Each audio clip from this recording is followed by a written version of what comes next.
Happy Easter, Faith Church, and a happy Easter to any of you who might be joining us this morning for our live stream service on this Easter day.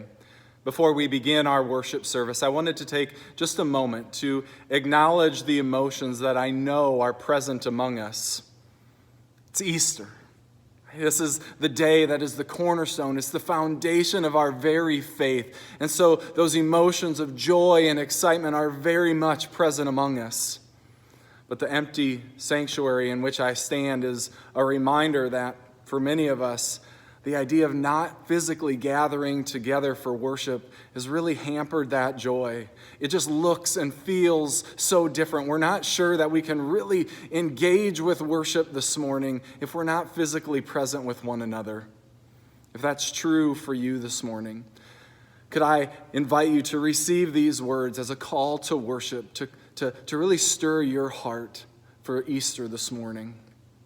See, that very first Easter morning was not in a crowded worship space filled with singing, with praises, with prayers or giving or fellowship around muffins and egg bake. That very first Easter, the followers of Jesus found themselves locked in their homes. It was too dangerous for them to leave their dwelling places, and they were afraid. They were confused.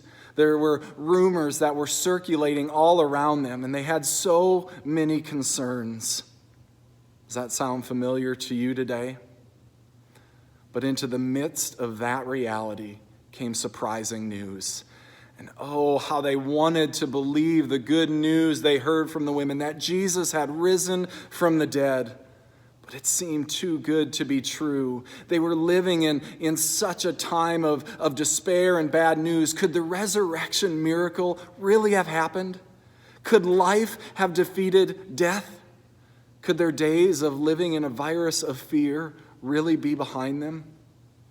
So alone in their homes, they dared to believe that hope was possible, that the long night was over, that morning had finally come, and that God's triumphant love had proved itself to be the most powerful force on the earth.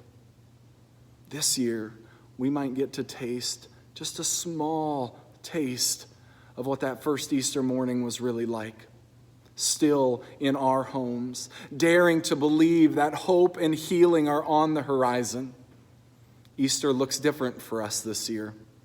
There are sad things about that for sure, but there is also good in recognizing that our earthly circumstances do not shake God's kingdom. Jesus still rose. Jesus is still alive. And that, church, gives us much reason to celebrate.